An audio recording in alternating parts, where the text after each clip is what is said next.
Zeno pernah berkata, manusia menaklukkan dunia dengan menaklukkan dirinya sendiri. Simaklah, wahai kalian para Stoik, pencari kedamaian sejati. Jika kalian kerap merasa tertekan dan kurang nyaman karena terlalu banyak menghabiskan waktu di media sosial, jika pikiran rasanya kusut karena sering menonton konten receh yang tidak begitu bernilai, maka sekarang kalian berada pada tempat yang tepat. Dan apakah kalian orang-orang yang mengidam-idamkan ketenangan dan kedamaian hakiki? Oke, tetap stay di konten ini, karena ini adalah jawabannya. Jauh sebelum kita lahir, sudah ada pendahulu kita, para pemikir, yang sudah menjalani prinsip-prinsip hidup yang mengajarkan kita untuk tidak berfokus pada hal di luar kendali kita, untuk tidak memusingkan sesuatu yang tidak bisa kontrol, dan agar kita mampu berkonsentrasi terhadap hal yang baik bagi kita. Prinsip-prinsip tersebut tetap selaras pada zaman kita, meskipun usianya sudah ribuan tahun. Justru ketika dunia sekarang penuh dengan gemerlap dan pergolakan yang bisa membuat kita remuk, prinsip tua tersebut sungguh sangat kita butuhkan agar kita tetap bisa survive dan bangkit. Stoikisme adalah cara ampuh dalam menghadapi kehidupan yang keras dan penuh kepahitan di era digital seperti sekarang. Dalam beberapa waktu ke depan, saya akan menceritakan pengalaman pribadi atau kisah nyata yang pernah saya alami dalam menjadi seorang stoik dan pencari kebenaran sejati. Hebatnya, saya menjadi stoik sebelum saya mengenalnya. Semua itu bermula ketika saya merasa dunia seakan menghimpit, kemudian muncul keinginan untuk mencari ketenangan dan kedamaian. Perlu kalian ketahui, saya benar-benar memahami definisi stoikisme beberapa tahun lalu saat istilah tersebut viral di jagat media sosial. Setelah saya mendalami dan merenungkannya, ternyata saya dulu pernah mengaplikasikan atau mengamalkan. Ternyata saya pernah menjadi stoik, pencari ketenangan. Jika kalian ingin tahu bagaimana kisah saya yang telah terjadi belasan tahun lalu, chapter 1, definisi dan pilar. Kebahagiaan hidupmu bergantung dari kualitas pikiranmu. Marcus Aurelius. Stoikisme adalah konsep hidup sederhana guna menggapai kedamaian yang dimulai dari cara berpikir. Seneca, seorang ahli filsuf stoikisme, mengatakan bahwa kunci kebahagiaan itu tergantung dari kualitas pikiran. Jika pikiran seseorang jelek dan negatif, maka sudah barang tentu kebahagiaan akan sulit untuk dicapai. Kita adalah dari apa yang kita pikirkan. Kebahagiaan akan muncul ketika pikiran bersih dan terisi dengan hal-hal positif. Setelah memahami bahwa pikiran manusia begitu urgent, barulah kita mesti tahu tentang 4 pilar utama dalam filsafat stoikisme. 1. Kebijaksanaan. Para stoik mesti mampu membedakan antara hal yang bisa kita kendalikan dan yang tidak bisa kita kendalikan. Ketika kita mendapatkan musibah atau takdir buruk sedang menimpa, ditinggal pergi oleh orang terkasih misalnya, atau kehilangan harta, maka kita harus bijaksana dalam menghadapinya. Apa yang menimpa kita adalah sesuatu yang tidak bisa kita kendalikan. Semua berada di luar kuasa kita. Maka sikap terbaik adalah tetap sabar dan dengan lapang menerimanya. Kemudian terpenting adalah reaksi atau respon kita terhadap musibah tersebut. Orang yang bijak tidak akan mengeluh dan meratapi apa yang sudah menjadi bagian dari garis hidupnya. Dengan kata lain, dia hanya bisa mengontrol pikiran dan perasaannya semata, tidak lebih dari itu. 2. Keberanian. Para stoik wajib memiliki keberanian, ketangguhan, dan sikap pantang menyerah. Tidak ada kata pengecut dan pecundang bagi mereka. Jika kita dihadapkan pada suatu masalah berat dan pelik, kita tidak akan berbalik badan dan melarikan diri. Sebaliknya, kita akan tetap mengepalkan tangan dan menyeringai, menantang rasa takut. Kemenangan dan kedamaian tidak akan tercapai kecuali dengan memiliki sifat kesatria. 3. Pengendalian diri. tidak sekadar menjaga diri dari pengaruh luar yang negatif. Para Stoik patut mengendalikan diri dari apa yang muncul dari dalam dirinya sendiri. Emosi atau perasaan dari dalam diri kita kerap muncul spontan saat kita menerima sesuatu dari luar. Itu adalah bentuk respons dari diri kita dan muncul secara alamiah. Begitu pula dengan nafsu atau keinginan juga muncul sendirinya dari dalam diri kita. Itu adalah hal normal dan berlaku bagi siapapun. Hanya saja, para Stoik pandai dalam mengendalikan sesuatu yang muncul dari dalam dirinya, seperti emosi dan nafsu tersebut. Ketika kita marah karena gangguan, atau sedih karena kehilangan, atau kecewa karena kegagalan, maka kita mesti mampu mengendalikan diri. Begitu pula saat ada keinginan duniawi yang meledak-ledak, kita bisa mengendalikan nafsu sehingga hidup tetap stabil dan baik. 4. Keadilan. Bagi para Stoik, keadilan merupakan sesuatu yang harus tetap diperjuangkan, meskipun kejahatan tidak bakal pernah musnah sampai dunia ini berakhir. Selain itu, sikap saling menghargai dan melepaskan kebencian juga tak kalah penting. Keadilan tidak akan sepenuhnya tegak jika kita masih menebar kebencian dan tidak saling menghormati satu sama lain. Itu tadi adalah definisi beserta 4 pilar utama prinsip hidup Stoikisme yang sudah seyogianya kita miliki dalam mengarungi hidup. Chapter 2. Pengalaman. Lihatlah setiap pengalaman sebagai kesempatan untuk berlatih kebajikan. Seneca.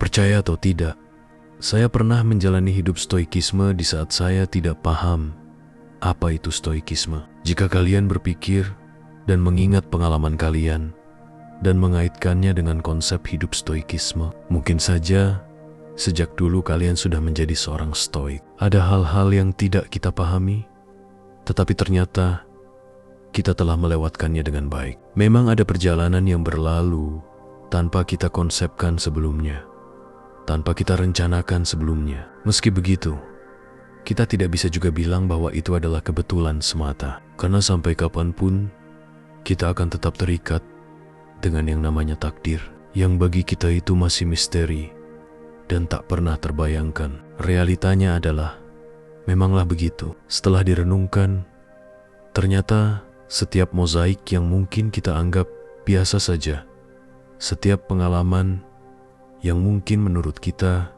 tak ada nilai, namun ternyata itu ibarat buku panduan yang mesti kita susun ulang. Pengalaman adalah guru berharga. Jika saya pikirkan lebih jauh lagi dan merenungkannya lebih dalam, maka saya akan mendapati pada masa lalu saya itu terdapat pelajaran Stoik yang mana dulu waktu itu saya tidak menyadarinya. Ini bisa berlaku bagi siapa saja, termasuk kalian semua. Cobalah ingat-ingat lagi masa lalu kalian. Bisa jadi kalian sudah menerapkan gaya hidup Stoik di saat kalian sendiri tidak mengenal istilah tersebut. Bisa jadi pengalaman kita sama. Bisa jadi dulu kita berada dalam masalah yang sama, serta punya tujuan hidup yang sama pula. Belasan tahun lalu, semua bermula ketika saya telah mempelajari filsafat sekitar 3 tahun lamanya. Kita semua tahu bahwa kunci dari filsafat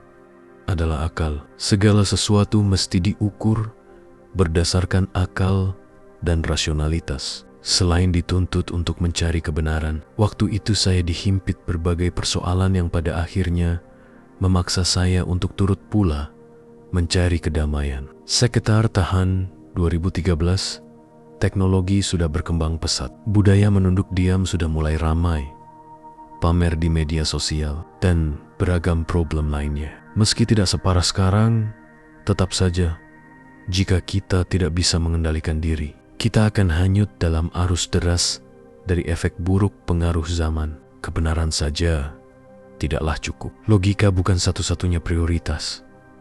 Akan tetapi, kedamaian juga tentunya penting. Jiwa yang ada di dalam tubuh juga ada haknya. Pada saat pergolakan zaman dan kerasnya hidup di media sosial semakin membuat saya tak nyaman. Ketika itulah saya berusaha mencari jalan untuk mencari kedamaian dan ketenangan dengan cara saya sendiri.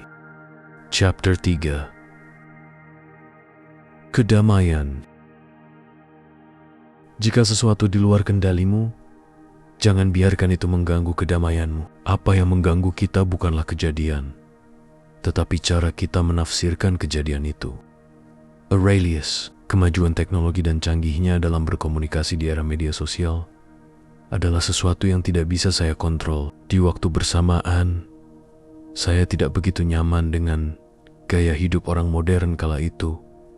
Di saat saya masih menjadi mahasiswa, saya tidak merasakan kebahagiaan dengan cara hidup seperti orang kebanyakan. Saya bukan tipe orang yang gila pengakuan, tidak mau menerapkan standar hidup berdasarkan penilaian orang, tidak pernah pamer di media sosial, dan tidak pula suka menghabiskan waktu secara sia-sia di dunia maya. Mungkin waktu itu banyak orang yang bilang saya ini gila atau aneh. Saya masih menggunakan Nokia jadul saat orang-orang mulai menggunakan iPhone dan Android. Jika menurut saya sudah benar dan baik, meskipun berbeda dari orang seluruh dunia dan mereka mengolok saya, maka saya akan tetap konsisten dengan pendirian saya.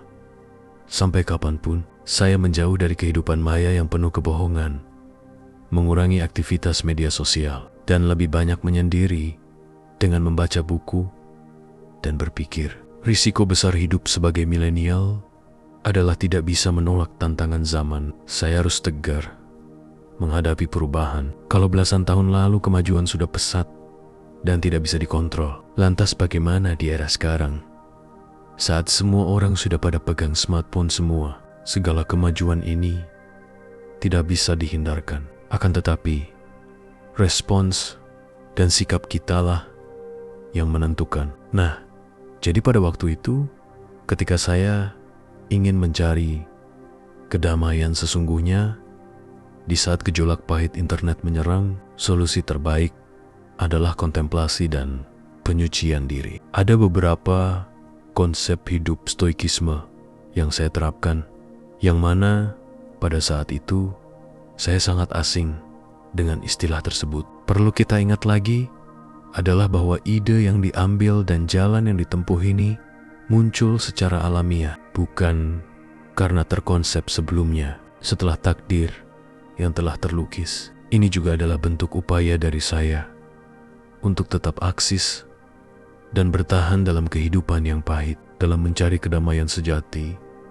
Tanpa saya sadari, saya telah menjadi stoik. Saya berusaha menggunakan logika sebaik mungkin ketika dihadapkan pada suatu masalah atau saat menerima informasi baru. Saya fokus terhadap apa yang bisa saya kontrol dan berusaha menerima atas apa yang terjadi. Saya menerima takdir yang tidak pernah saya tebak sama sekali. Saya sabar dan lapang dada pada saat mendapatkan musibah. Saya menghindari informasi liar yang bertebaran di media sosial. Saya mengendalikan emosi di berbagai macam kejadian. Saya menahan dari gejolak yang muncul dari dalam diri, seperti nafsu dan keinginan duniawi. Untuk mendapatkan ketenangan, saya menghindari keramaian dan geliat di media sosial.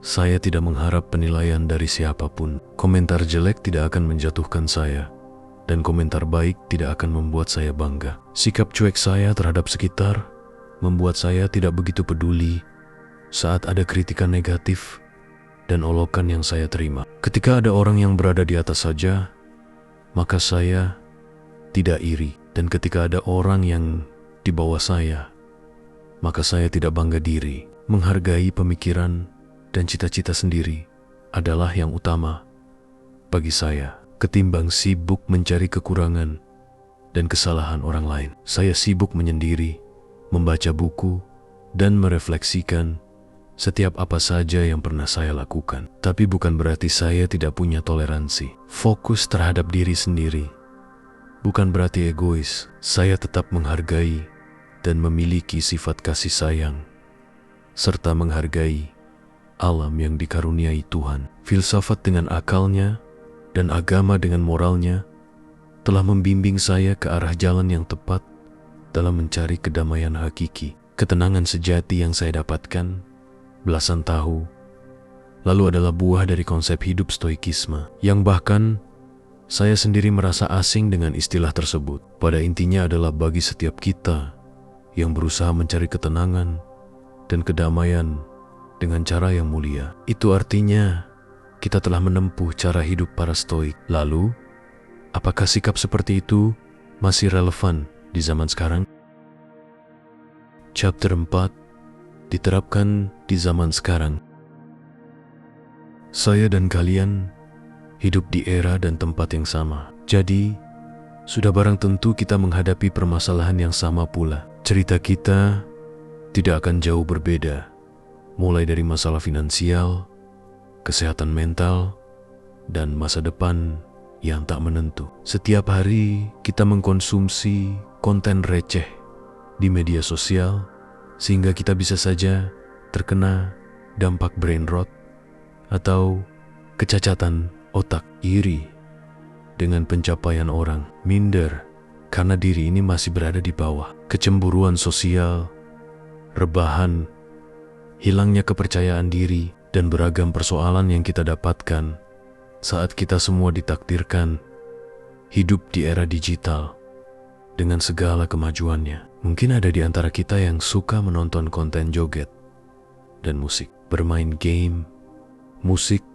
atau berjam-jam scroll tidak jelas. Akan tetapi, apakah kedamaian masuk ke hati kita? Apakah ketenangan kita rasakan sepenuhnya? Faktanya mengerikan. Justru waktu kita habis sia-sia tanpa makna dan mental kita malah rusak. Dan alhasil, kedamaian hakiki jauh dari apa yang kita impikan. Oleh karena itu, konsep hidup stoikisme sangat relevan untuk diterapkan di zaman yang penuh dengan kepahitan dan keluh kesah ini. Meskipun dianggap sebagai ajaran kuno, prinsip stoikisme bisa dipakai oleh siapapun, terutama bagi para milenial dan Gen Z yang kerap terkena mental health. Cobalah diawali dengan cara mengenali diri sendiri terlebih dahulu, kemudian tanyakan, kenapa kita hidup di dunia? Apa tujuan kita hidup?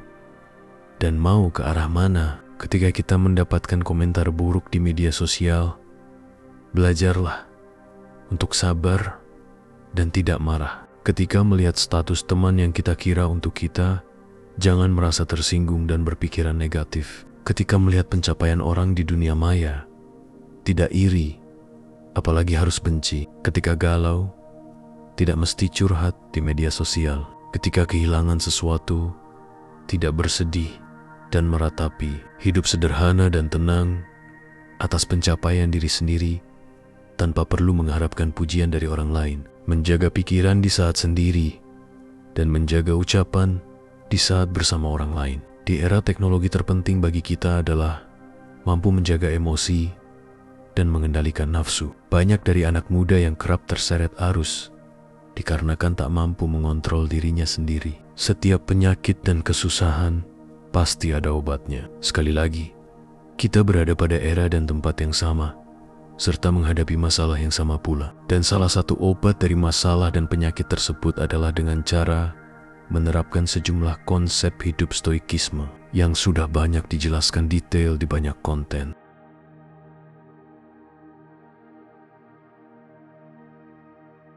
Ingat, apakah dulu kita ada rasa ingin mendapatkan ketenangan dan kedamaian? Jika iya, itu adalah awal dari tegaknya prinsip hidup stoikisme. Mungkin pengalaman kita sama, seperti saya yang pernah menjadi stoik di saat saya sendiri tidak memahami istilah tersebut. Jika ditanya, apakah menjadi stoik masih relevan di era digital seperti sekarang? Jawabannya, tentu saja iya, karena setiap kita yang ingin mendapatkan ketenangan dan kedamaian sejati, kita adalah stoik.